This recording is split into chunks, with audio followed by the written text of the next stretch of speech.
La primera democracia aparece en Atenas y esta democracia es importante y quiero tomar algún tiempo con ustedes para mirar esa democracia en detalle.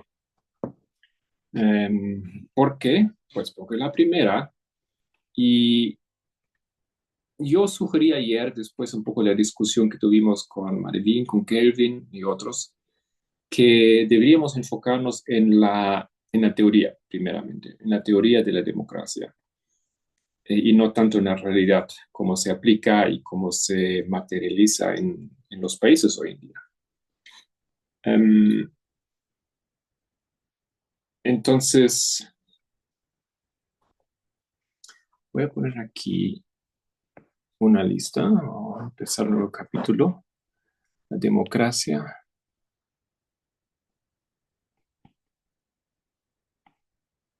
de Atenas. Cuando dices la teoría, ¿te refieres a los principios en sí de la democracia X? Sí, Ok. porque una cosa es lo que está escrito, lo que se propone, y otra cosa es cómo se aplica o cómo se vive esto, ¿no es cierto? Generalmente hay una gran discrepancia entre esos dos eh, aspectos. Ok, ya ayer había mencionado que había otra democracia en Roma, pero la democracia en Roma no es, digamos, una democracia pura. Es más bien un estado que tiene varios aspectos, tanto monárquicos, tanto oligárquicos como democráticos. Pero hay algunos aspectos importantes e interesantes democráticos que voy a mencionar luego. Entonces, la democracia de Atenas surge más o menos 500 antes de Cristo y dura hasta 322 antes de Cristo. Básicamente termina porque el país fue conquistado por Macedonia. Um, en este periodo, nosotros tenemos el surgimiento de esa democracia y se denomina a ese sistema democrático como la representación más temprana de la democracia en este mundo. Podemos decir la primera democracia. Hay filósofos, hay hombres importantes detrás de ello, pero vamos directo al grano en qué consistía. Era una democracia directa. ¿Qué es una democracia directa? ¿Decisión del pueblo y esto directamente? Decisión de pueblo directo. O sea, el pueblo, tú y yo, formando parte de un pueblo, podríamos participar, por ejemplo, en sugerir leyes, ¿ya? En la toma de decisiones, cómo vamos a manejar las relaciones exteriores con Chile, en la decisión si vamos a hacer guerra contra Ucrania. No, esas decisiones, que son decisiones de gran alcance, de gran importancia, eran en manos del pueblo. O sea, el pueblo decidió. Esto es una democracia directa. Esto hoy en día normalmente casi ya no hay, ¿no es cierto? A veces hay la posibilidad en algunos estados de convocar un referéndum donde se interroga al pueblo y puede dar su opinión y ahí se decide. En Suiza hay democracia directa en varios aspectos. Muchas veces el pueblo es reunido para así unas decisiones, pero generalmente no hay democracia directa. Normalmente nosotros elegimos representantes, tenemos democracias representativas, donde elegimos un representante y ese representante elige por nosotros o decide por nosotros. Tiene sus ventajas, obviamente. Ok, entonces el pueblo se reunía y se reunía en una institución que se llamaba Eclesia. De ahí el nombre de, ustedes ya saben, iglesia. ¿No es cierto? Iglesia significa simplemente reunión o Congregación. asamblea. Ese significa. Entonces tenía esa asamblea y donde todos los ciudadanos masculinos podían participar y hablar y votar. Entonces pongo aquí esto, hablar, votar, em, ya. Y también hablar significaba también incluir proponer, ¿no es cierto? Como proponer leyes. Entonces, ayer hemos visto que en la teocracia Dios pone las leyes. Ahora aquí tenemos una situación muy diferente donde Pueblo, todo el pueblo podía proponer. participar. Entonces, si digo todo, obviamente eso no es correcto, porque todo era básicamente un 20% de la sociedad, ¿no es cierto? Porque había mujeres, obviamente, había personas que no caían en el rango por su edad y había extranjeros y esclavos. Entonces, bueno, ese todo es relativo. Ok, entonces esa iglesia se reunía 4 veces por año. Ustedes ven como que casi 2 veces, no, mes por medio, cada mes, Trimestralmente. no, 40 veces al año. Eso es, sí, trimestralmente, ¿no? 4 veces, no 40. 40 veces por año. Entonces sería 2 veces por cada Casi cada mes. semana, ¿ya? Ya. Casi cada semana en el año. Se reunieron en una colina y ahí votaron, tomaron sus decisiones en todos los asuntos que hemos mencionado. Política exterior, política interior, leyes, etcétera. Entonces ya ven ustedes, eso es bastante intenso, ¿no es cierto? Todo el Estado, todos los hombres de cierta edad podían ir, participar, y ahí se hacía la política del Estado. Ok, segundo punto de esa democracia es una ciudadanía inclusiva.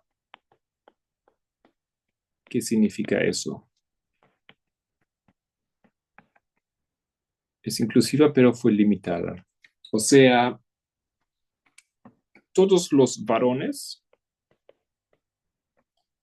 de Atenas, adultos, libres, ¿no es cierto? Que era, como hemos dicho, más o menos el 20% de la sociedad, eran ciudadanos y desde luego podían participar en esas reuniones de la iglesia. Mujeres, esclavos, extranjeros, Niños. no formaron parte de ese grupo, no participaron en la política de Atenas. Ok, entonces cuando yo digo directa, de democracia directa, eso incluía, tal vez tenemos que poner eso, también era una participación en la administrativa. ¿Ya?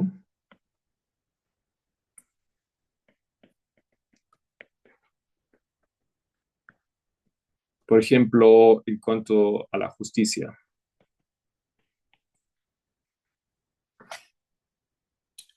Ok. Tercero, había instituciones. O sea, no solamente tenían esa reunión de la iglesia, sino también tenían instituciones. La iglesia, habíamos mencionado, era una, Asamblea. esa asamblea, ¿ya? Eso era el órgano principal, pero era principalmente legislativo. ¿Qué significa eso? ¿Alguien?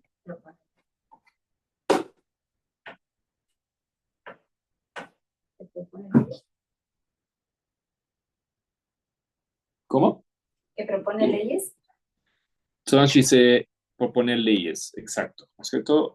Legislativo significa poner leyes, debatir leyes y aprobar leyes. Eh, También eso significaba guerra, decisiones sobre guerra, hacer guerra, política exterior, Relaciones, ¿no? Sí, exterior. Política exterior significa todo lo que tiene que ver con los estados vecinos. Convenios, acuerdos, Pueden ser acuerdos, pueden ser tratados. pactos, pueden ser decisiones económicas, ¿no es cierto? Diferentes aspectos aquí. Em, y con leyes, hemos dicho. Después había una otra institución que se llama BULE o BUL. Eso era un consejo de 500 hombres. Interesante era en ese consejo que tenían que ser mayor de 30 años, pero eran elegidos por sorteo. ¿Por qué eso? ¿Qué piensan ustedes? ¿Por qué por sorteo? Para evitar el celo.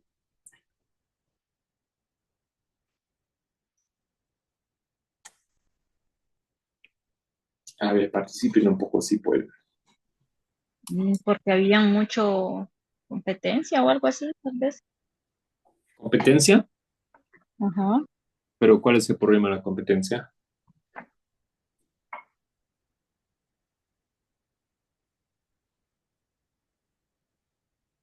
Bueno, no sé si es un problema.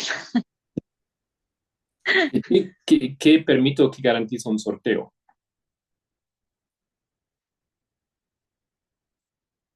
A esa posición. Evitar favoritismo. Evitar favoritismo. Ay, perdón.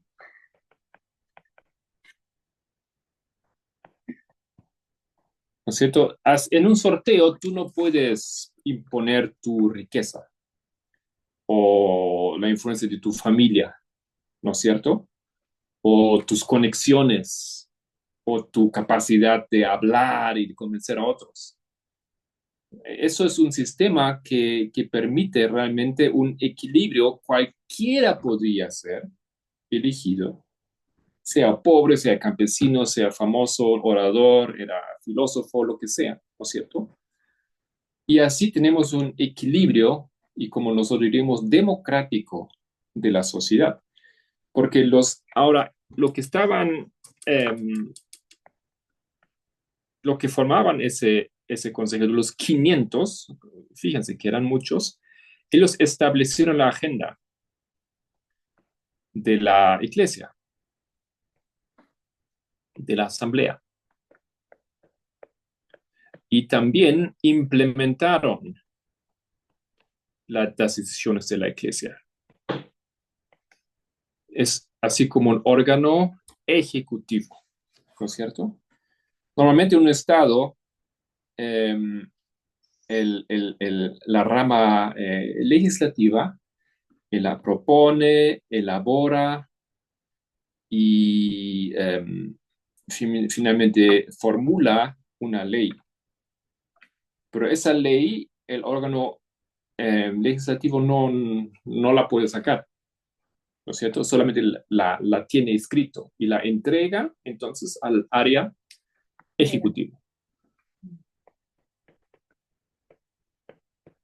Entonces, la rama legislativa elabora una ley y la entrega para que el área ejecutivo la, la Valide. ¿cómo se dice? La promulga, ¿no es cierto? Ah, ya. Y em, sí, La ejecute. la ejecute, ya, así el nombre, exactamente. Entonces es como ellos, es una propuesta, ellos elaboran propuestas de leyes que después el gobierno tiene que ejecutar, Sí, pero exacto. ejecuta por fuerza mayor porque ya está elaborada o todavía tiene la autoridad de poder decir no es viable. Em, Ahora, en este caso, el Consejo de los 500 Ujú, dice, por ejemplo, que le pone la agenda, ¿no es cierto? ujú. Pero ellos dicen, tenemos problemas con Esparta, porque sus ovejeros siempre entran aquí en esas zonas y hay que resolver eso.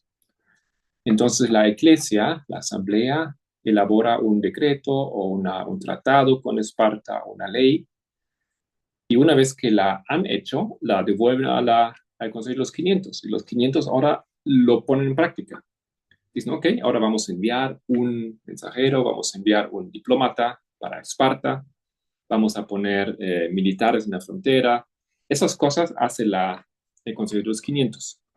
Básicamente, la iglesia elabora y toma decisiones, propone cosas, pero no lo puede ejecutar. Ya no tiene ese poder de hacerlo. ¿Ya? Y eso es interesante. ¿Por qué eso es interesante? ¿Cómo lo ven ustedes esto? ¿Por qué esa división?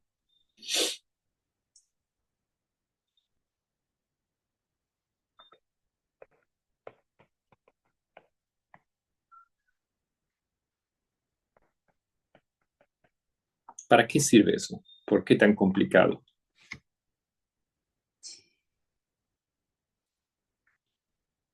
Porque si el poder no recae sobre una persona.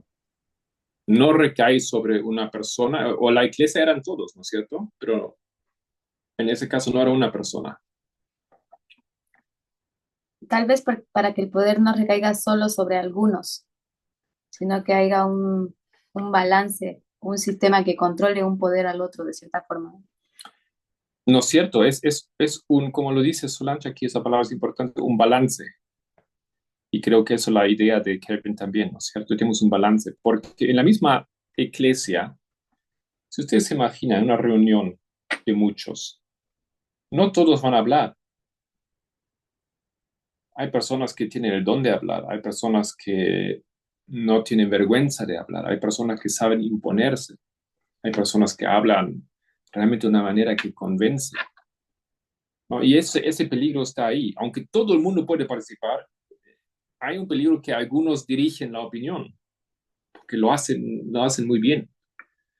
Entonces la iglesia solo es, implica el peligro que hay unos pocos o un hombre, etcétera, van a liderar la idea.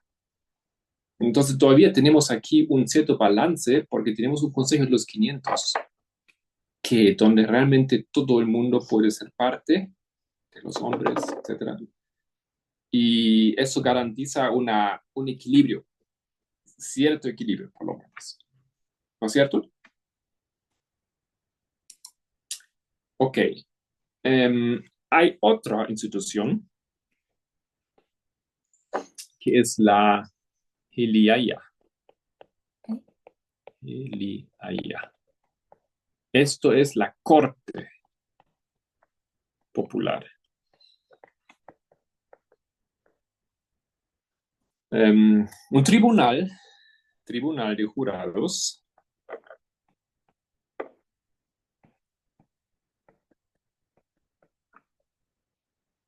es un tribunal de jurados, ciudadanos, obviamente, que formaban como esa corte, ¿no es cierto? Fueron elegidos, los miembros fueron elegidos otra vez por sorteo. En tu país en el que vives, ¿ustedes tienen alguna institución donde se elige por sorteo?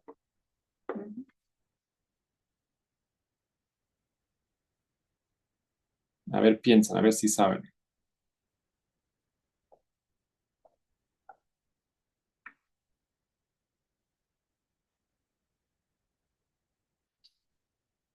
No se me ocurre. ¿En Chile? ¿En Venezuela? ¿Perú? ¿Belice? No, se hacen elecciones. Elecciones solamente. Solange dice que conoce. ¿Eh? Tú dices que conoces un área donde por sorteo el Estado hace participar a los ciudadanos. Antes aquí había lo que es los jurados para la corte. El jurado, como en Estados Unidos, por ejemplo, también hay, ¿no es? Antes, ¿cómo se llama? Las personas que por sorteo Ujú. participaban del jurado Sí, el al jurado. momento de una decisión, jurado popular, algo así. Ajá. Y yo pensaba que, no sé si estoy cierto, en las elecciones, ¿no es cierto? En los colegios generalmente se ponen mesas donde hay unas personas que trabajan ahí, donde está la caja con donde tú pones tu voto, Las urnas. las urnas. Y hay personas que tienen que supervisar ese proceso. Ujú. Así es. Esas personas, ¿cómo se eligen? Por sorteo, ¿no es cierto? Hasta que yo sepa, aquí por lo menos es así. Esto es una forma de participación Popular. popular, democrática, ¿no? Es un elemento de un órgano que aquí se llama el órgano electoral. No es la mayor instancia, es la última instancia, pero es una instancia importante, porque en las manos de esas personas es la supervisión de ese proceso básico de la elección en las elecciones. Tal vez eso es así también en sus países. No sé si alguien sabe eso. Para ser jurado electoral, ¿cómo son elegidos los ciudadanos que controlan, digamos, que el proceso sea democrático, justo, transparente?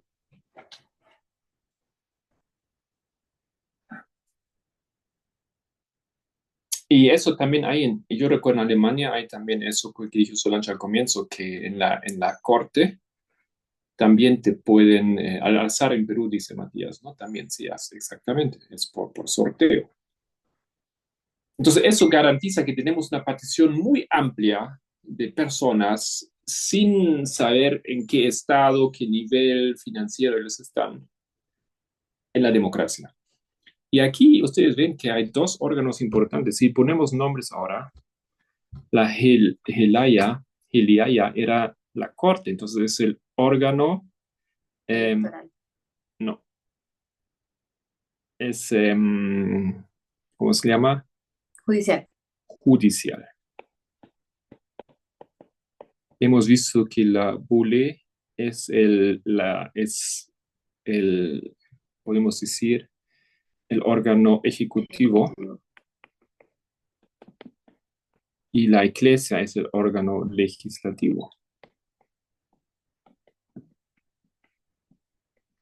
Y esos dos grandes órganos, ejecutivo por sorteo, judicial por sorteo. La idea era, una vez más, implicar un gran número de personas del pueblo sin mirar sus capacidades, sus estatus, la sociedad financiera, etc. ¿Qué le parece eso?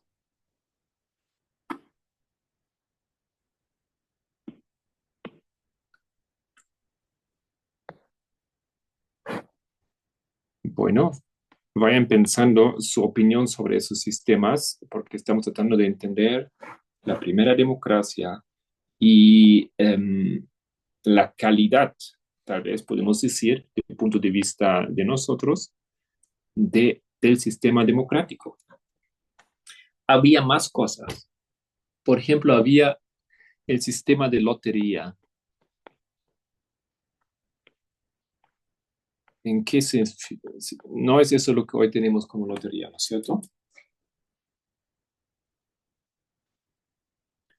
Entonces, ese sistema de lotería, como dijo Matías también, significaba simplemente que varias oficinas del Estado, hay otras posiciones. Estos tres aquí son los principales instituciones, pero había otras.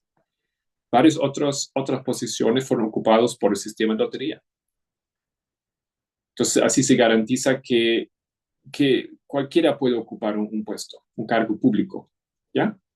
Entonces, hay menos influencia eso para cargos públicos.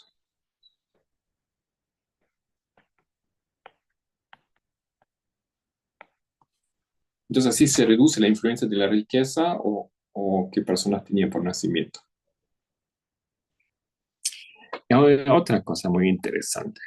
Esto se llama ostracismo. No sé si alguien ha escuchado esto.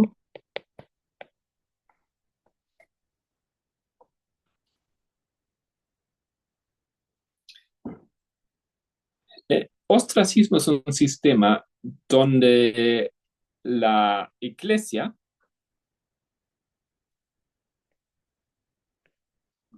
podía votar una vez por año. ¿Qué dice Solange? No, continúa. Para exiliar cualquier persona. ¿Para qué? ¿Para qué se exiliar a alguien? Sistema de seguridad Sistema de seguridad. ¿Seguridad de qué? de la sociedad. De la sociedad, pero más específico. ¿Qué piensa?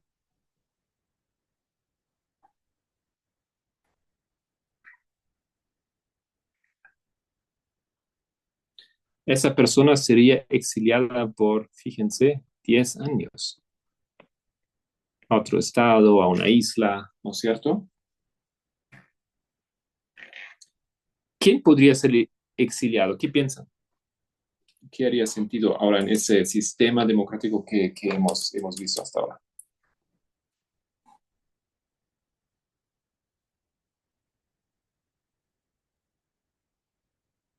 ¿Ustedes a quién exiliarían?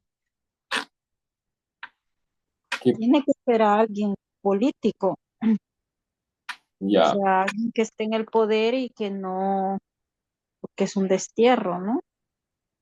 pero ¿dónde puede estar en el poder aquí en ese sistema?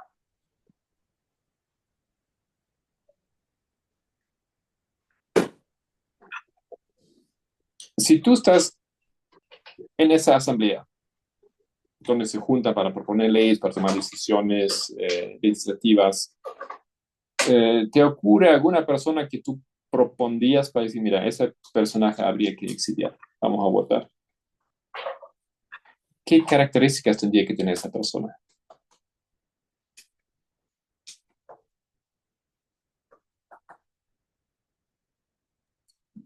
Se- ¿Cómo?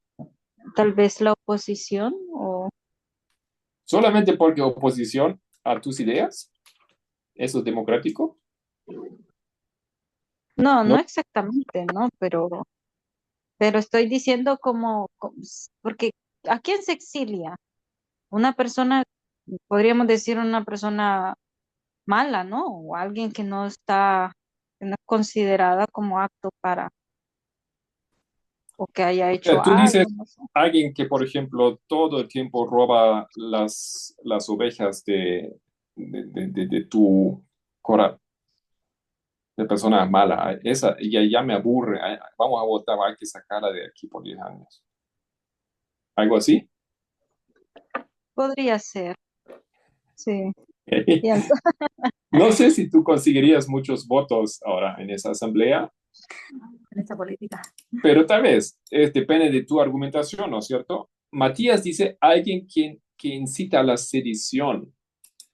Ok, eso significa que alguien que se opondría, ¿no es cierto?, a ese sistema, alguien que quiere tal vez levantar una monarquía.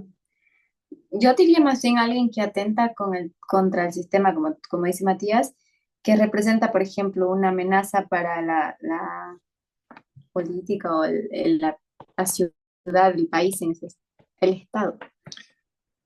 Exacto, eso es el caso. Personas que de alguna manera se representan una amenaza para la democracia. No es aquí intereses privados que juegan un papel importante. Es el interés del sistema político, es el interés del Estado, es el interés de, de esa democracia de Atenas. Si hay personas que por todo un año o por años han mostrado eh, ideas para derrumbar el sistema, ¿ya? Cambiar, modificar. Cambiar cosas o que se han opuesto a implementar, por ejemplo, decisiones. Te das cuenta si alguien está en contra, ¿no es cierto? Entonces, la asamblea podría decidir, mira, esta persona es tan peligroso para ese sistema democrático que vamos a sacarla por 10 años. ¿Qué piensan de esa medida?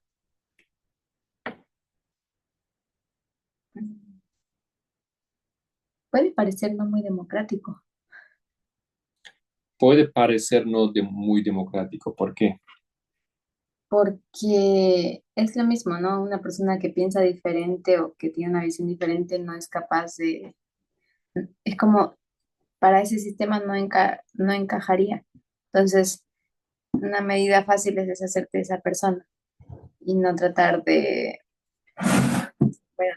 ver, no ver, digamos, tal vez un poco contemplar su idea y ver los resultados, ¿no?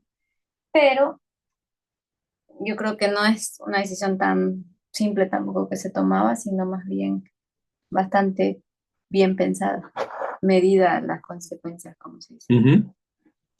¿Qué dicen los otros? ¿Cómo lo ven esa medida?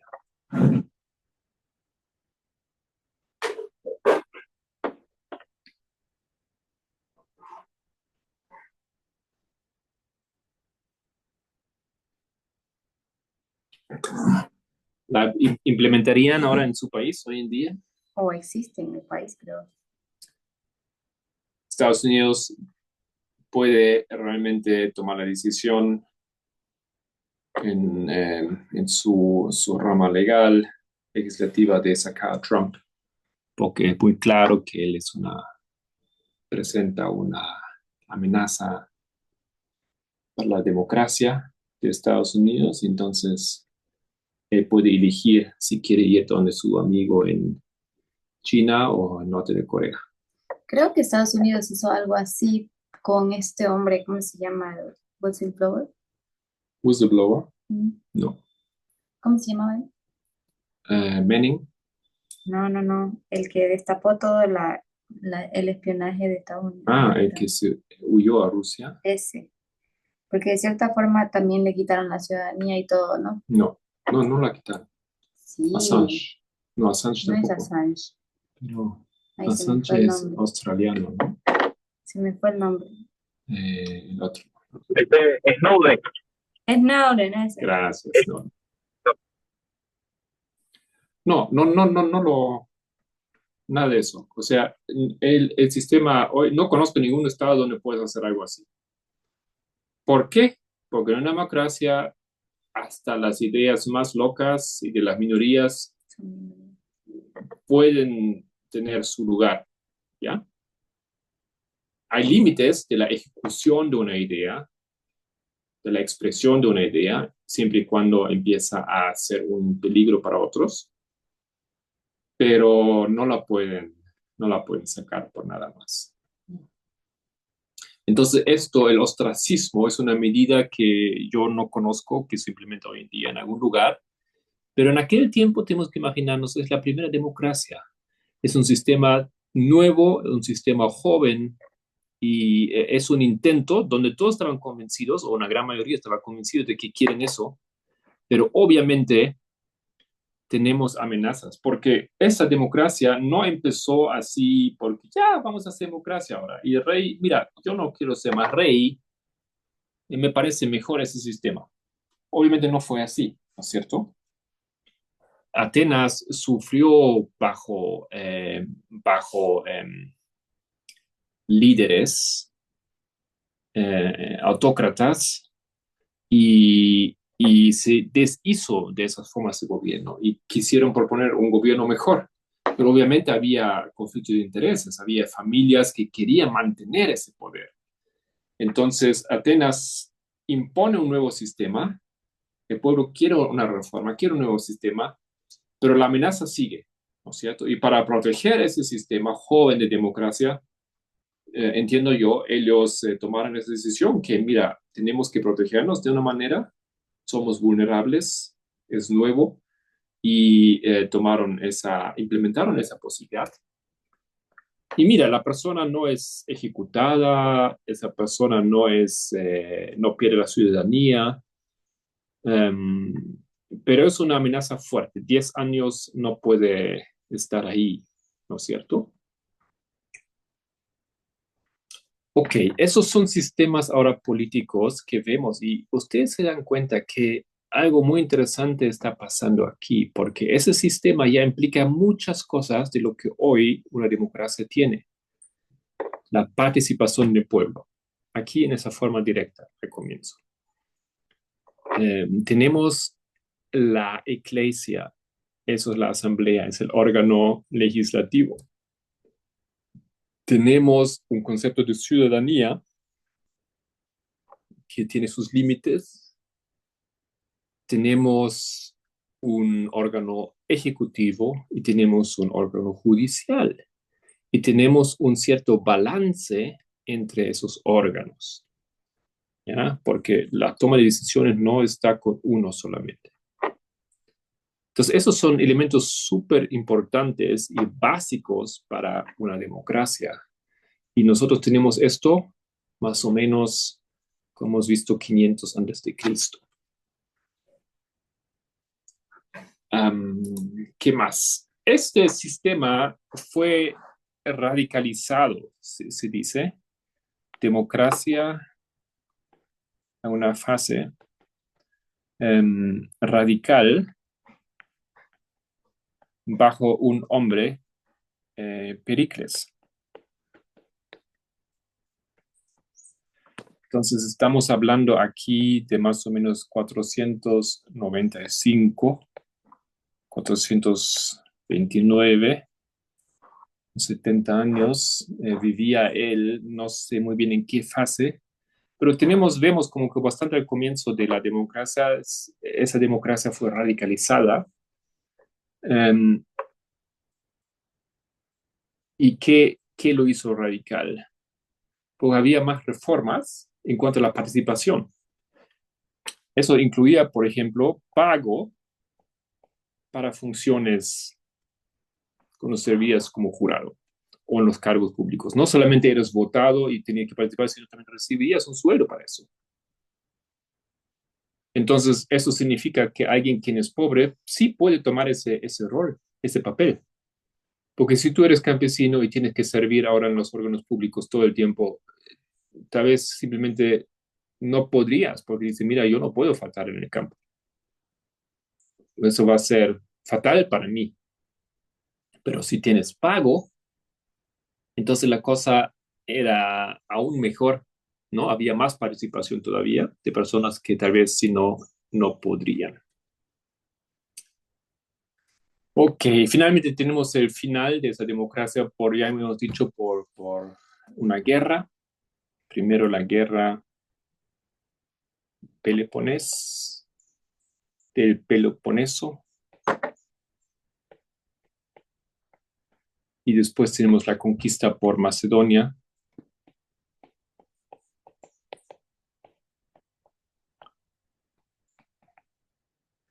Esto fue en 322. Y la guerra de Peloponeso era 431, 404. Muchos años de guerra, ¿no es cierto? Eso debilitó, por supuesto, a un sistema como este. Atenas continuó con algunos elementos, pero nunca más volvió a ese sistema así puro como lo tenían por ese tiempo. Ahora, brevemente, lo que pasó en Roma.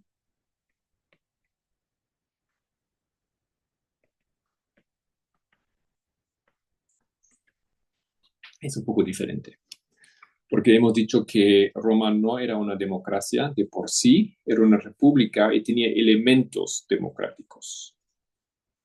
No quiero entrar tanto en detalle, solamente resaltar algunas cosas. Ellos tenían un sistema elaborado de chequeos y equilibrios. ¿Así decimos? Balance. Y balances. Con C, con Z. Entonces, ese sistema es uno de los elementos clave, ¿no es cierto?, de la democracia americana, de la Constitución americana, donde se implementa esa idea de que necesitamos un sistema que se autocontrola, donde se balance el poder, donde se chequea uno al otro. El órgano judicial, por ejemplo, el órgano legislativo propone leyes, pero también controla a los órganos ejecutivos que se implementen esas leyes. Entonces, así son hoy en día los sistemas, los órganos políticos. No solamente proponen algo, sino también controlan, ¿no? Eso es el sistema de balance y de chequeo. Y ahí va seguramente la crítica de Marilyn, que dice, ya, pero eso no se hace. Y la realidad muchas veces es así, que no cumplen con su función, aunque en la Constitución dice que deberían hacerlo. Um, y también lo que vemos aquí en la democracia de Roma es que expandió los derechos.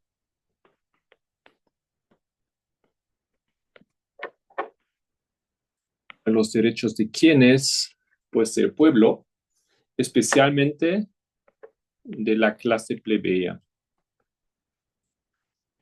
o sea, de los pobres y los trabajadores, lo que no tenían privilegios por nacimiento. Significativamente, los derechos de esa clase fueron aumentados, ¿ya? Entonces, ellos también podrían entrar en cargos donde aprobarían leyes, etcétera. Eso fue parte de esa democracia en Roma, que no era total porque hemos dicho ya antes había puestos que solamente eran ocupados por ciertas familias, oligarcal, o había una forma de monarquía también, porque ciertos cargos fueron elegidos simplemente dentro de un grupo de personas. Ya. ¿Hasta aquí algún comentario, alguna pregunta?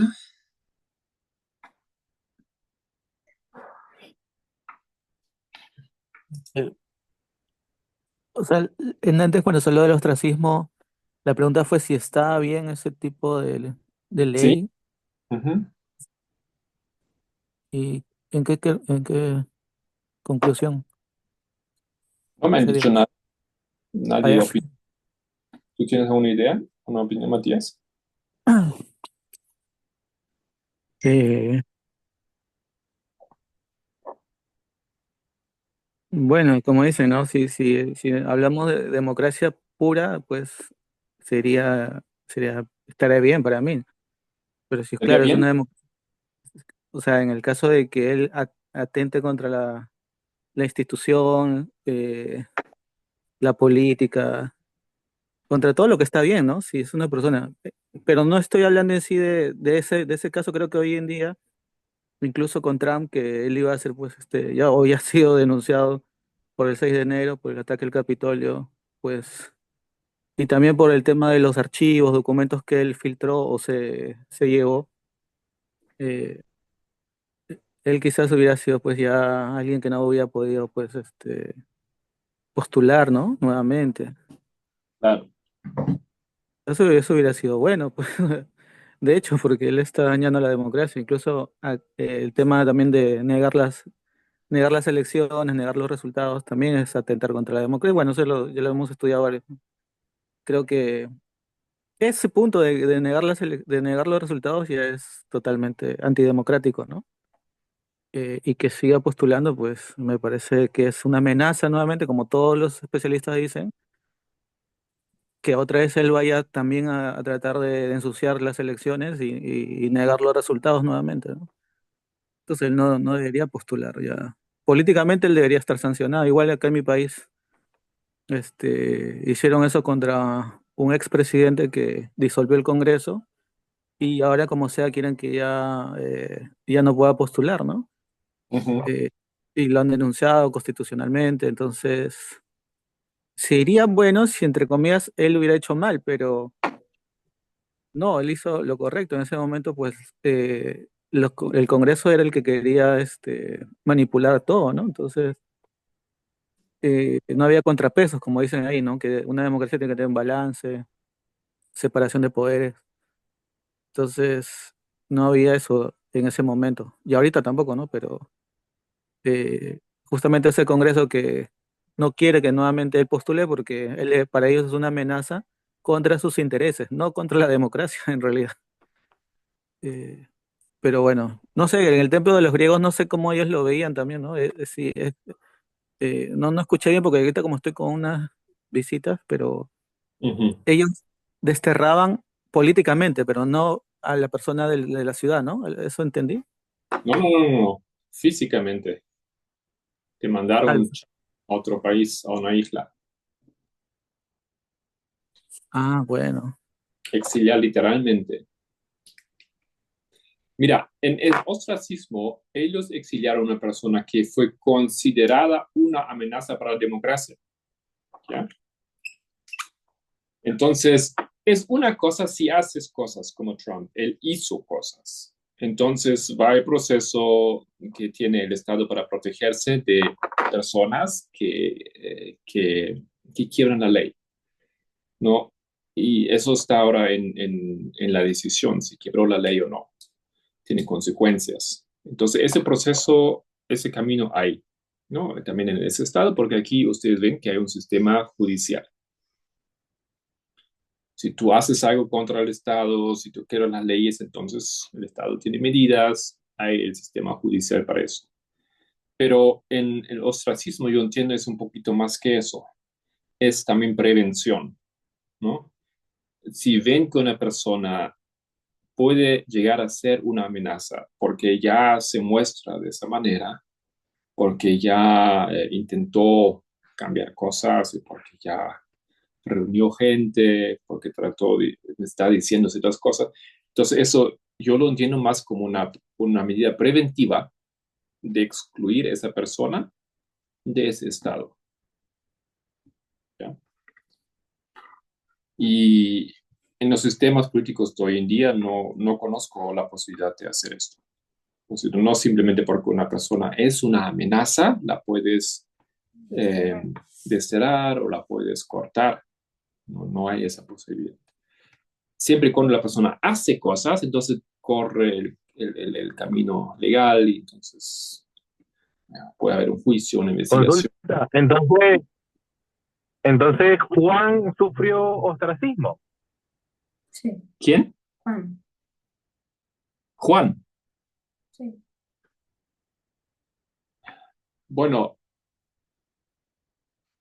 ¿cómo fue el proceso de Juan? ¿Por qué lo mandaron a otra isla? La misma razón, Porque no lo dice. pudieron matar. ¿Cómo? ¿Se corta un poco? Él fue sentenciado a muerte. Él fue sentenciado a muerte y no lo pudieron matar. Entonces después lo enviaron a la isla de Patmos. ¿Por qué no lo pudieron matar? Porque lo procesaron varias veces para matarlo y no pudieron. Es posible que eso fue un sistema así. Yo no miré, no sé si Roma tenía esas medidas, pero suena algo así. Um, ujú. Sí, me suena similar. Sí, habría que ver cómo fue con él, pero puede ser. Porque lo vieron como una amenaza para el Estado, ¿no es cierto? En ese caso no un Estado democrático, era ya un imperio, pero como que estaba formando un movimiento en contra del emperador porque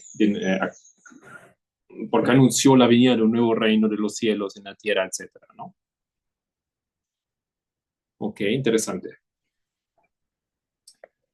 Ok, entonces aquí tenemos elementos súper claves para la idea de la democracia. Solamente una pequeña pregunta. ¿Por qué piensan ustedes los griegos de repente inventaron esas ideas? ¿Cómo surgen esas ideas? ¿Por qué un Estado ahora siendo una monarquía de repente dice, vamos a hacer ahora una democracia? ¿De dónde nacen esas ideas? ¿Qué piensan?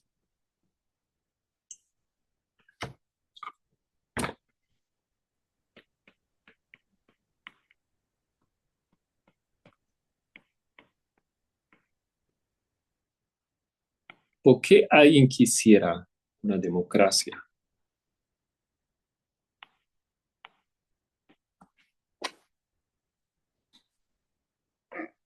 Yo pensaría que para evitar que los que están en el poder se hagan inmensamente poderosos, digamos, por encima de los demás.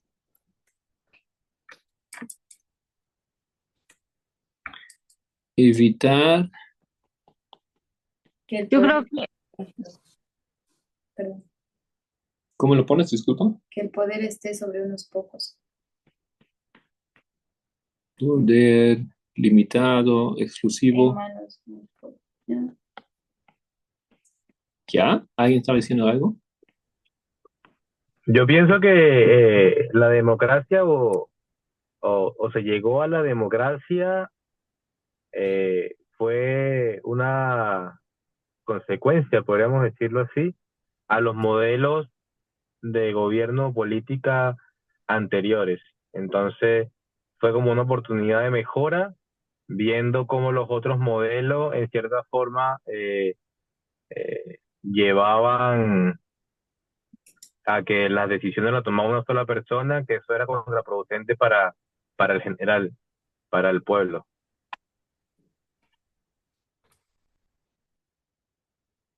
Póngalo así como respuesta a la pregunta. Por qué los atenianos ahora querían una democracia? ¿Por qué vinieron con esas ideas?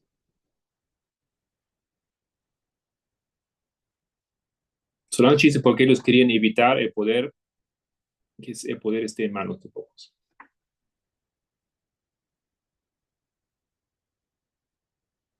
¿Cómo lo pondrías, Kevin, tu punto? Sí, mm, ya, déjame pensar un poco. Ok. ¿Edita estaba diciendo algo?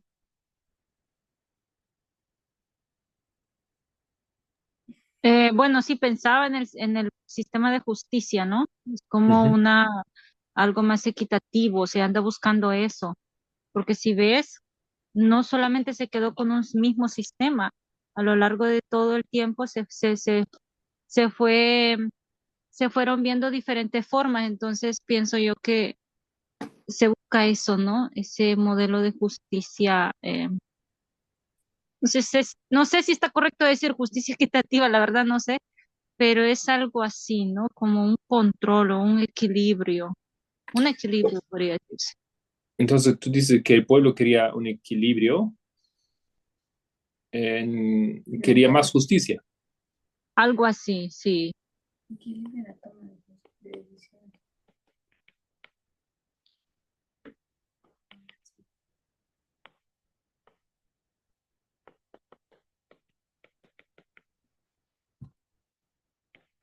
Solange. Es que yo no sé si está correcto el término de más justicia. La justicia es justa y punto. No puede ser más justo o menos justo, digamos. Ujú. ¿Eres justo o no eres justo? Quítale el más, no, Entonces justicia para todos. pero quítale el más. Claro, estoy en eso también, segundo. Más justicia en la idea que la justicia está solo para los ricos, pero algo quieren para los pobres. En ese sentido de más justicia, así lo entendí. No, justicia para todos. O todes. Quítale el más. Entendí. Mm, Entonces, aquí, mira, si el pueblo quiere, los atenianos querían evitar el poder en manos de pocos, es porque el poder estaba en manos de pocos. y tiran. ¿No? Es una reacción. ¿Por qué? Porque había tiranía en ese caso. Había una tiranía. Por mucho tiempo una familia. Había una familia que estaba a mando del control y la gente ya se cansó y quiso, no, ya no quiso eso. Por eso quería justicia para todos. Por eso quería un equilibrio para todos en las decisiones, ¿no? Porque había una situación que no les parecía bien, ya no aguantaban. ¿Sabes? Tal vez por una cuestión económica también, porque como es hoy en día también, los ricos se hacen más ricos y los pobres se hacen más pobres. Ya. Equilibrio en decisiones, en economía. Se veía que los ricos mantenían su riqueza y los otros no tenían chance por el sistema político, ¿no es cierto? No les permitía. En Cuba, los pobres no pueden hacerse más ricos o un poco ricos, no pueden. El sistema no les da la posibilidad, ¿no es cierto? Es toda la idea detrás del sistema que no hay nadie que es más rico que otros.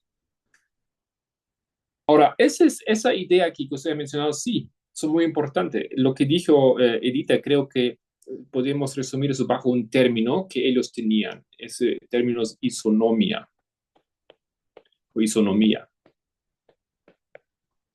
Eso significa igualdad delante de la ley.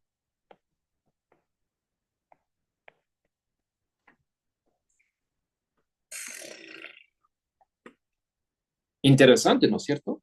Entonces, ellos tenían esas ideas y no solamente eran reacciones a una realidad política, sino en Grecia había personas que habían empezado a pensar sobre las instituciones, pensar sobre esos correctos, pensar sobre el tema de la igualdad. Empezaron a pensar sobre esto y discutir sobre eso a nivel de la filosofía, a nivel de ideas políticas. Ellos pensaban y ellos conocieron, obviamente, como países, eran países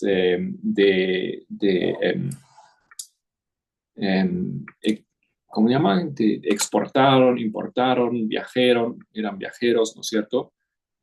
Y conocieron muchos otros países y vieron, mira, ellos hacen eso así, allá es así. Hemos visto eso en Roma, hemos visto cómo tratan la gente tal vez no sé, en Israel. Entonces, esas ideas, ellos juntaron y llegaron a ciertas conclusiones, llegaron a esa conclusión, a la idea de la igualdad delante de la ley. ¿Por qué? Uno, porque es rico, tiene que tener más derechos. ¿Por qué uno que es de familia de rey nació así nomás? ¿Por qué tiene más derechos? Entonces, esas ideas surgen de la cabeza, ¿no es cierto? De los pensamientos, de las discusiones de las personas. Me parece fascinante. Y como yo dije ayer, me parece fascinante que eso ahora empieza justamente en los años antes de la primera llegada de Jesús a la tierra, donde se empiezan a desarrollar esos sistemas. Y fíjense que aquí ese sistema duró unos 200 años más o menos, ¿no? Y en Roma continuó un poquito más elementos democráticos implementados en la sociedad, casi unos 500 años. Ahora, como yo he dicho que me parece interesante esa relación que tiene la historia de la democracia con el pueblo de Dios, aquí hemos dicho, aquí surgen las democracias 500 antes de Cristo más o menos y llegan hasta las puertas de la llegada de Jesús. Entonces, me gustaría hacer una paréntesis y mirar qué pasó en ese tiempo, cómo estaba la situación en Israel, donde estaba el pueblo de Dios.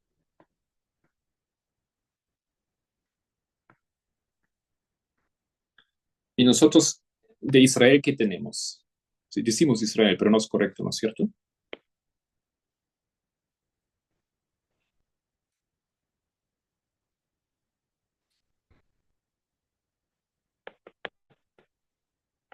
¿Dónde estaba Israel a esas alturas? Bajo el Imperio Romano. Un poco ¿O antes. cómo? ¿Es correcto que yo hablo de Israel? ¿El pueblo judío? Pueblo ¿O judío cómo? sería más general, pero si serías más específico.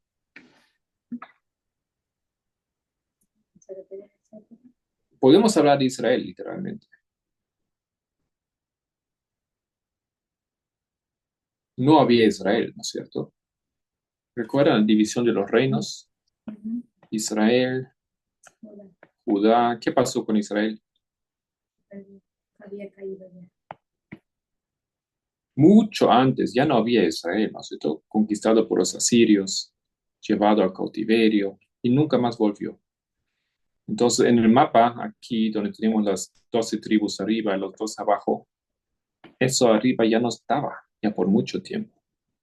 Solamente aquí, Jerusalén, lo que quedaba. Entonces, estamos hablando de una parte de lo que era, lo que llamamos siempre Israel, pero tenemos solamente unas pocas tribus. Perdón, no se ve la pizarra, creo. Oh, gracias.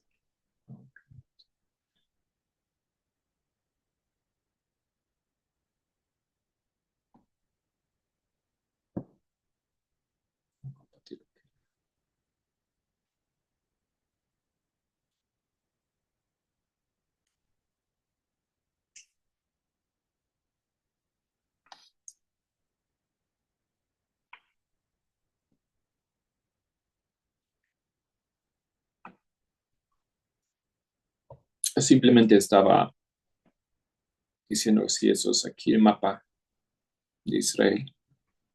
Aquí no sé, el lago, el río Jordán.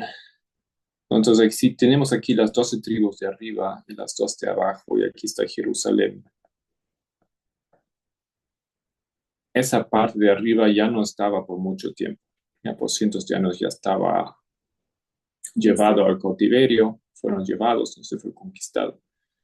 Y ya no hay esa nación de Israel. Solamente quedó la tribu de Judá, Judá o Judea.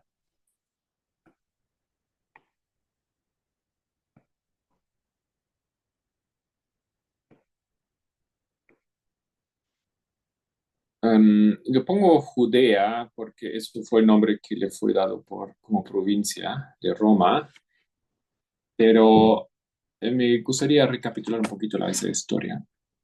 Siempre importante entender dónde, en qué situación estaba el pueblo de Dios. Si miramos a esa fase de 300 antes de Cristo, Judá y también parte de Israel, lo que es Israel arriba, ¿no? Territorio de ahí, estaban bajo el mando de quién? ¿Quién gobernaba el mundo a esas alturas? En ese año los griegos. Los griegos. ¿Y quién de los griegos gobernaba ahí? Alejandro. Alejandro Magno.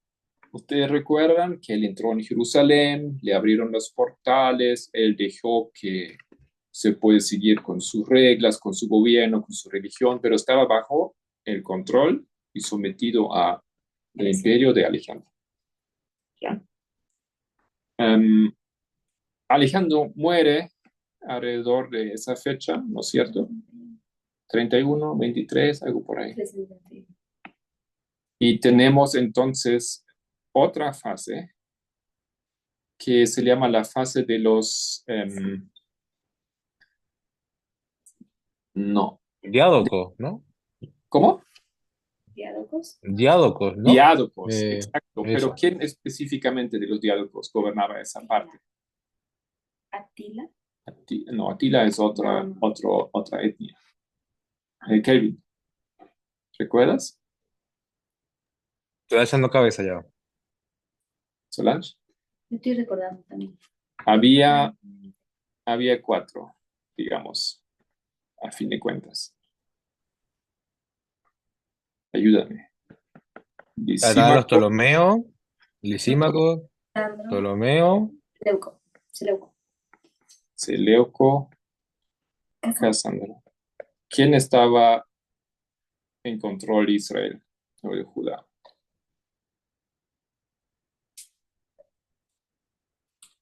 Ptolomeo, dice Solange, correcto. Él controlaba esa área. ¿Ya?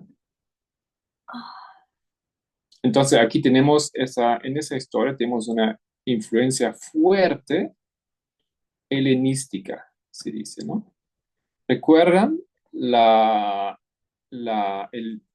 traducción de la Biblia al griego?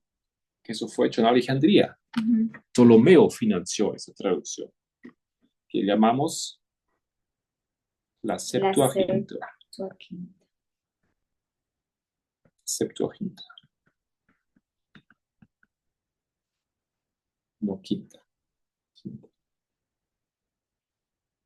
Ok, tenemos Ptolomeo, pero como ustedes recuerdan, Ptolomeo ha estado en pelea con los seleucidas y 200 antes de Cristo, entonces Antíoco el Grande, o Antíoco,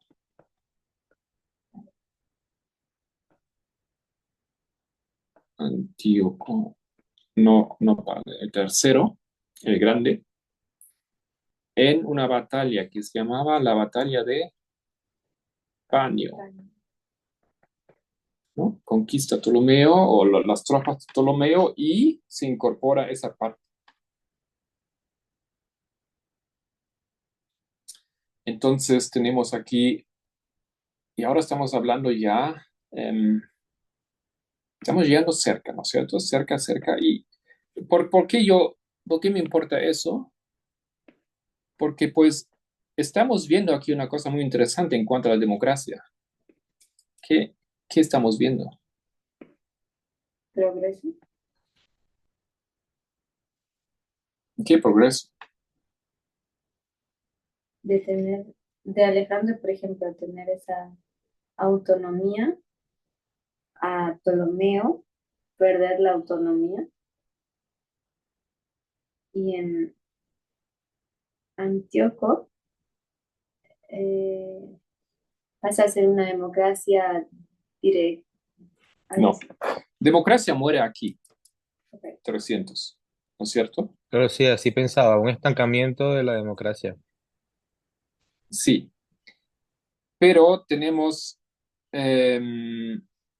estados griegos que controlan a Israel y, o a Judá, ¿no es cierto?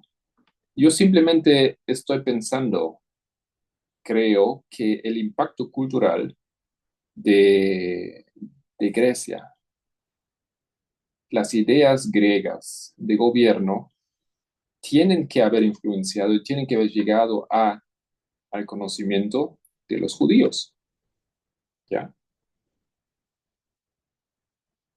Ellos son sometidos ahora a diferentes gobiernos y esos son monarcas, ¿no es cierto? Son líderes, reyes que dominan, pero Alejandro Magno, mira, los incorporó. En el mismo tiempo de Alejandro Magno había democracia en Atenas, ¿no?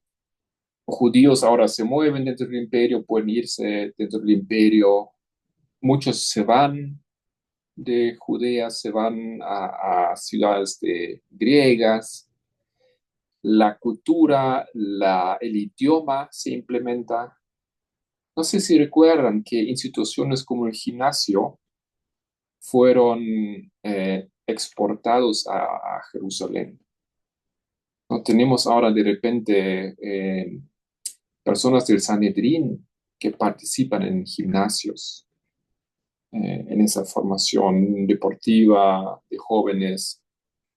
Tenemos toda una mezcla cultural en ese tiempo y en mi opinión eh, me parece imposible que ideas filosóficas, ideas sobre gobierno no estarían también en movimiento entre esos países.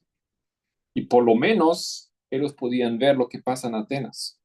Por lo menos ellos tenían una idea, yo pienso seguramente una idea muy, muy buena de sistemas alternativos de gobierno, ¿no? Porque ellos estaban en bajo un sistema que no querían. Ellos estaban conquistados, ¿no es cierto? Bajo el dominio de unas monarquías. Los judíos nunca querían eso, por motivos religiosos, para empezar. ¿Ok?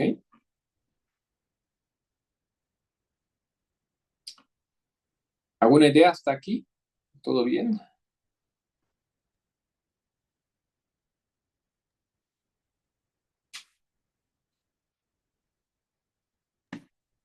Tengo una duda.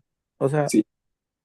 Magno, Alejandro Magno, todavía respetaba la democracia, pero yo tengo una idea de él como si él hubiera sido el que gobernaba. No, Alejandro Bueno, Magno no respetaba la democracia. ok. No. En su estado no había democracia. ¿No? Pero yo Pero creo que lo que hay que tener claro que aunque Atenas y los espartanos eran griegos, quienes estamos estudiando la democracia de los atenienses, y Alejandro Magno lo que hizo fue consolidar todo lo que es Grecia, ¿no? Y bueno, ahí ya él tocó una postura de conquistador. Y ahí ya los principios que se habían establecido con los atenienses fue menguando, ¿no? exacto. Atenas era solamente un estado de tantos ahí en esa región, en los países, dentro de los países griegos. Y yo pienso que es importante también considerar que eran estados, aunque pertenecían al imperio griego, eran estados de cierta forma independientes también. Sí, sí, Ujú. exacto. Y Alejandro Magno no controlaba a todos, ¿no es cierto? Él era de Macedonia. Y ustedes recuerdan que Atenas cae en manos de los macedonos, pero no, estamos hablando del año 300. Y hemos también dicho que sistemas o parte de sus sistemas democráticos continúan existiendo. No como la democracia que estaba en su auge, pero hay elementos que continúan existiendo. Y ahora otra parte importante en esa historia, y eso es Roma, porque Roma existe todo ese tiempo aquí. Existe. Y Roma, hasta 27 antes de Cristo, tiene elementos democráticos importantes dentro de su república. Y ahora, si pasamos del reino de Antíoco, Judea todavía no se convierte en un estado o una provincia romana. Ellos forman lo que se llama el estado hasmoniano o de Hasmonea. Hasmoneos. Era lo que ellos hicieron en ese tiempo, esa familia o ese grupo de personas, ellos formaron otra vez una teocracia. Creo que queda bastante claro que para Israel, para Judá, para el pueblo de Dios, la teocracia parecía la forma ideal de gobierno, ¿no es cierto? Tenemos aquí esto más o menos desde el 137 antes de Cristo. Mm, ok. Entonces ahí aquí tenemos una teocracia, pero hay una cosa. Tenemos a una persona, eso empezó creo que con Simón Macabeos. Y él era el líder político, pero también sumo sacerdote.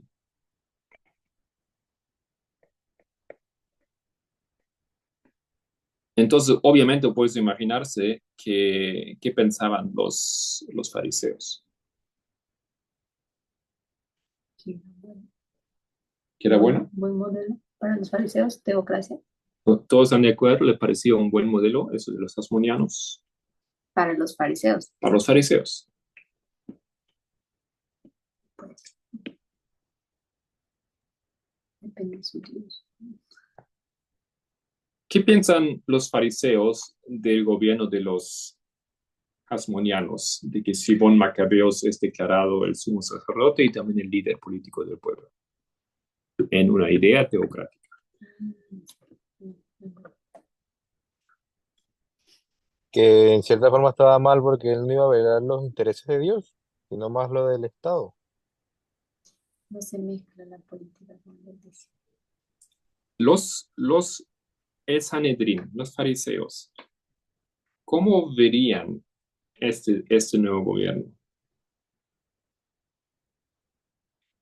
como un sacrilegio. Algo así.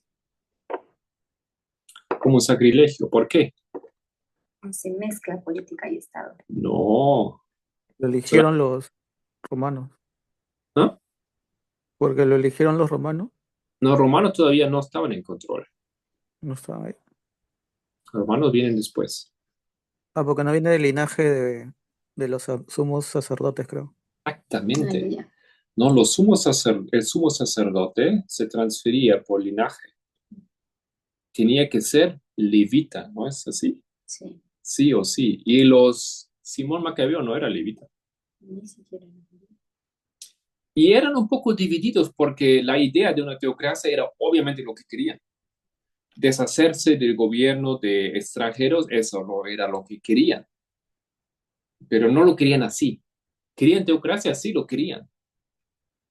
Pero no lo querían que Simón sería el líder. ¿No? Entonces, Simón Macabeos toma esa idea antigua, ese modelo antiguo de gobierno en Israel, una teocracia, un líder como Moisés, líder político, líder religioso, pero él se convierte en ese líder. Y eso no era en acuerdo. Entonces era difícil ese sistema. No tenía aceptación total en Israel. Parte sí, parcialmente no. Y ahí viene la historia de que se pelean por el gobierno en algún momento y Tito pasa por ahí porque tenía que pasar por Israel, por Judá, y una familia le pide ayuda, entonces él en su regreso, él, él ayuda, ¿no es cierto? Y ahí se convierte Judá en un aliado, no provincia todavía, en un aliado de, de Roma, y luego va a caer como una provincia debajo de Roma. Y ahí tenemos ya entonces un sistema donde Israel o Judá forma parte por un breve tiempo, porque estamos hablando aquí de 27, y por 10 años en Roma va a haber todavía ¿qué? República y democracia, elementos democráticos. Entonces, lo que tenemos ahora, tenemos 10 años donde Judá estaba bajo el gobierno directo de Roma en su forma de república, lo que implica democracia. ¿Ok? Por eso digo que el pueblo de Dios tenía que haber conocido la democracia. Primero por el impacto fuerte de la cultura griega, aunque no estaban bajo el mando de Atenas, ¿no es cierto? Pero el impacto era muy fuerte y tenía mucho contacto, intercambio y obviamente intercambio intelectual. Y luego caer en un momento donde por unos años estaban bajo el mando directo de Roma, que era una república y tenía elementos democráticos muy, muy, muy, muy importantes. A todo le quedó claro más o menos esa justificación, ese desarrollo histórico. ¿Hay preguntas antes de terminar? Marco, o sea Sí. que tú dices que al final ellos sí estaban, por ejemplo, ya al final, ¿no? Bajo Roma, pero siempre tenían autonomía. O sea, no estaban del todo como, o sea, quiero intentar ver la democracia en ese punto, no sé si la estoy entendiendo bien. Ya. Sí, Ellos ellos, eran ajá, una provincia de Roma ya. ujú. Entonces, ¿y Roma qué era? Era una democracia o una democracia en parcial, ¿no es cierto? Ahora, yo no he investigado todavía de qué forma esos elementos de ese Estado republicano romano se vieron, se implementaron en las provincias, ¿ya? Pero imagínate, si Rusia, cuando Rusia conquista o toma Rumanía, por ejemplo, bajo sus brazos, Rumanía se convirtió en un estado socialista, comunista, ¿no es cierto? En aquel tiempo. Y Bulgaria, y Hungría, y Alemania del Este, Checoslovaquia, todos esos países adoptaron el sistema del país madre, por así decirlo. Ahora, en Israel no era exactamente esto. Yo no estoy diciendo porque yo recuerdo que tenían un rey, ¿no es cierto? Tenían la familia de Herodes, pero también tenían representantes de Roma.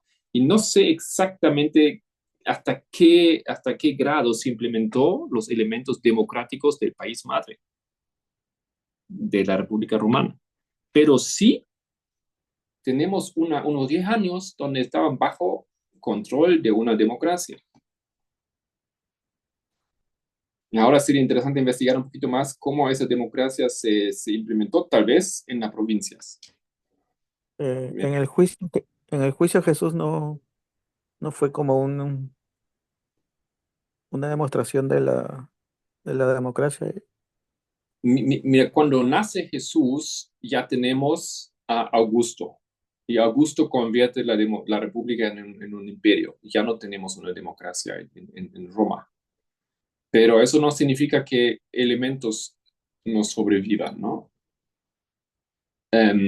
Y yo pienso algo así, que dice Matías, ¿no? Hay elementos que sobreviven porque hay un cierto balance de poder. No es que el emperador nomás decide. No es que...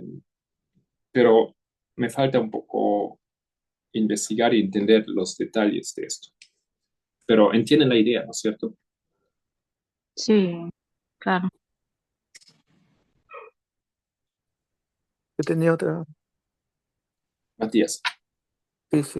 En el caso me quedé pensando con el tema de, ahora que pensaba que en esta primera democracia, ¿no? Cuando es todavía Atenas y hacen el destierro, eh, y yo decía que era muy extremo, pero me recordé ahora que Satanás también fue desterrado, ¿no? O sea, del cielo. ¿Cómo te Y gustó esa idea, ¿no? Del ostracismo, Matías. sí, pues yo lo veía muy extremo, pero de ahí recordé la historia de Satanás y él fue desterrado, ¿no? Porque él se Y no fue iba, aniquilado. claro, no fue aniquilado, pero fue desterrado, ¿no? Buen punto, me gusta. Ujú, interesante. Entonces Juan sí es un ostracismo también. Sí, de hecho que sí. Entonces, Y mi era un tesis... asunto político, ¿no? Ajá, ¿cómo? Y era un asunto Sí, político. sí, interesante punto. Entonces, mi tesis es que el pueblo de Dios llegó a conocer la democracia alrededor de la venida de Cristo.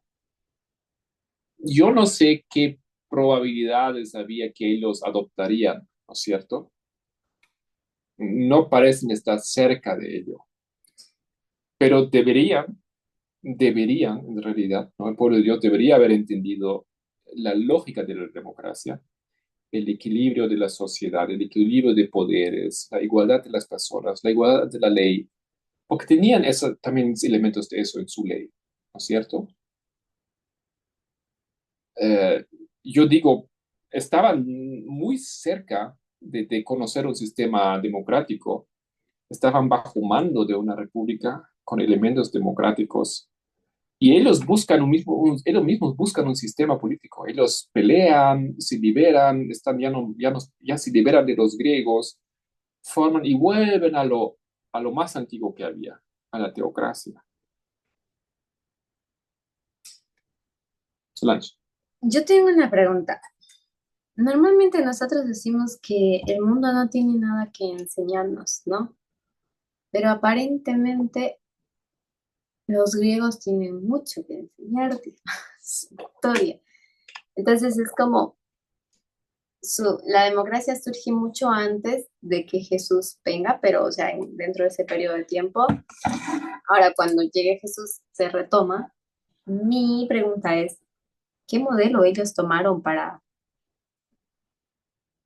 formar o establecer esa democracia? Porque sí, con ellos se consolida y se le da cierto tipo de nombre, digamos, se le identifica. Pero entonces, ¿cuál es su modelo en el que ellos basaron?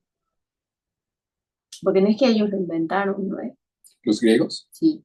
no inventaron la democracia. La democracia, como ya vimos antes en la historia, vimos em, en los diferentes modelos de gobierno, habían siempre características de la democracia en cierta forma. Entonces, Ok, buena pregunta. Voy a resumir el estudio con una respuesta, o voy a finalizar, si le parece. También Matías había hecho un comentario que no vi antes, que es el impacto de Aristóteles, los escritos tal vez de él. Hay unos nombres aquí para la formación de la democracia y el padre, por así decir, o el padre de la democracia en Atenas se llamaba Cleisthenes. ya, Cleis, no sé, así en inglés, Cleisthenes. Que él tenía ya reformas antes de que se puso esa democracia en Grecia, en Atenas, ¿no es cierto? ¿Por qué él quería quebrar poder de familias, poder político que se entregaba de familia a familia, ¿no? O de regiones,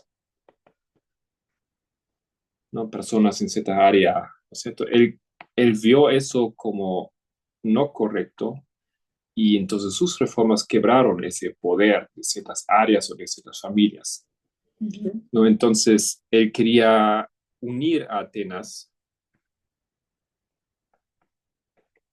como una unidad, como ese estado donde todos tienen los mismos derechos y hay una unión que se libera de un desequilibrio, ¿ya? Ahora, después, en términos, había seguramente muchos filósofos que compartieron aquí, pero hay uno, y ahí quiero conducir a ustedes en el siguiente estudio. Tenemos una idea, a ver si lo encuentro. Um,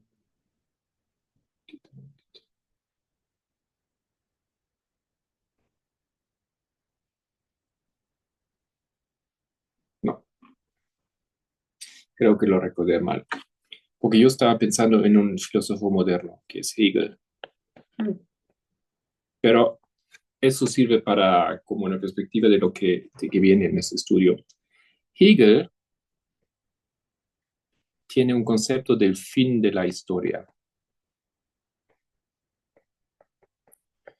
Tal vez suena esto conocido para nosotros como adventistas que éramos, pero eso no se refiere a un fin físico, no significa un apocalipsis, ¿no? El fin de la historia significa un estado en la sociedad. Eso es un estado que en primer lugar está en la mente de las personas, ¿no? Donde la sociedad ha llegado a una conciencia de realización o de autorrealización. O si queremos decirlo más simple, donde resolvieron todos los conflictos intelectuales. ¿eso es basado en Hegel? Hegel. Ya, Hegel tiene esa visión, que la sociedad en algún momento va a llegar a un punto donde todos los conflictos, capitalismo, socialismo, diríamos nosotros, ¿no? O, realismo versus idealismo, donde todos esos conceptos se resuelven, ¿no es cierto? Y tal vez esa idea de ostracismo versus la idea de una democracia de las minorías, no sé, todos esos conceptos en algún momento en la sociedad, en algún futuro, van a llegar a ser resueltos y eso es el fin de la historia. Claro, todavía va a haber desarrollo, mejoras, se van a refinar detalles en la sociedad, en el sistema político, Pero eso es una idea pues interesante porque luego hay un académico, un profesor que se llama Fukuyama, Fukuyama. que vive todavía, ¿no? Es importante, creo que es de la Universidad de... um, ¿dónde está Doctor House? ¿Cómo se llama su universidad? California. No. Stanford. Stanford. Y él escribió un libro que se llama El fin de la historia y el último hombre. En ese libro, él básicamente tiene la tesis, y eso es parte también de mi estudio aquí. Él tiene la tesis que la sociedad ya llegó o está llegando al fin de la historia. Johns Hopkins. En esa autorrealización, pero esa autorrealización se demostró en la formación de la democracia. La democracia ya resuelve en realidad todos los problemas de la sociedad, todos los conflictos. John Hopkins. House estaba en John Hopkins, ya, entonces estaba errado ahí. Entonces Fukuyama es de Stanford. Creo, si recuerdo bien. Pero ya les voy a hablar de eso más en detalle. Pero tenemos aquí esa idea, ¿no es cierto? Hegel con la idea de que la sociedad va evolucionando, va mejorando, hasta que finalmente resuelve todos los conflictos que tiene, conflictos claves, conflictos grandes, conflictos básicos, no físicos, ¿no es cierto? Va a haber todavía pelea, va a ser discordia, pero básicamente llega a una solución para todos esos grandes conflictos. Fukuyama toma esto y dice, mira, ya la sociedad ya llegó a esto, porque el único sistema que sobrevive ya por mucho tiempo y que se implementa y que realmente funciona es la democracia. Entonces, para mí, estamos aquí viendo algo así, como tenemos el desarrollo de la democracia, y si es correcto que en el cielo hay democracia, entonces es democracia y al final democracia. Y la democracia surge alrededor de la venida de Cristo y ahí desaparece. Y les he dicho que piensen un poco cuándo otra vez aparece la democracia en nuestros tiempos. ¿Alguien ha tomado tiempo para pensar en esto? Porque la democracia después con Atenas desaparece. Roma se convierte en un imperio, desaparece. ¿No es cierto? Roma, adelante. Entonces, ¿no era como Estados Unidos? Estados Unidos. Está de No acuerdo. empieza, no empieza con los franceses. Ah, Sí. exacto. Es al mismo tiempo, ¿no? Siglo XVIII. Simultáneo. Algunos dicen las declaraciones de la Revolución Francesa, o tú puedes decir la Constitución Americana. Más o menos al mismo tiempo, la democracia aparece otra vez, y ahora para quedarse, ¿no es cierto? Y esto es también 1798. Estamos aquí ahora otra vez cerca de la segunda venida de Cristo, o de la venida de Cristo, 1888, ¿no? 1850. Estamos justamente en ese tiempo. Entonces, pero vamos a llegar a esto. Y yo estoy tratando de plasmar todo esto bajo esa premisa de que la sociedad, en esa idea hegeliana, aunque Hegel no se refería a la democracia, ¿no es cierto? Pero tiene esa idea de que la sociedad llega a un punto donde llega a un punto final, al fin de la historia, de ese, como él lo dice, y después hay teorías de que ya hemos llegado a esto, y después si miramos en detalle vemos que esa democracia aparece justamente para la venida de Cristo. Me parece que hay algo. que es interesante e importante para comprender esa teoría de que en el cielo gobierna la democracia. ¿Comentarios? ¿Preguntas? Vas a continuar, ¿no? Eso depende de Edita. Pregunta, ¿cuándo me toca a mí? ¿El otro sábado o no? Mira, el siguiente sábado ya tenemos el campamento internacional en Francia. Entonces, aunque no escuché estoy seguro que se va a transmitir.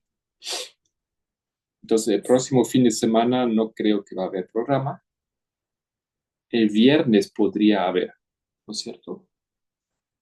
Sí, Porque realmente, tal vez sí, Edita, tal vez hay esperanza. te toca.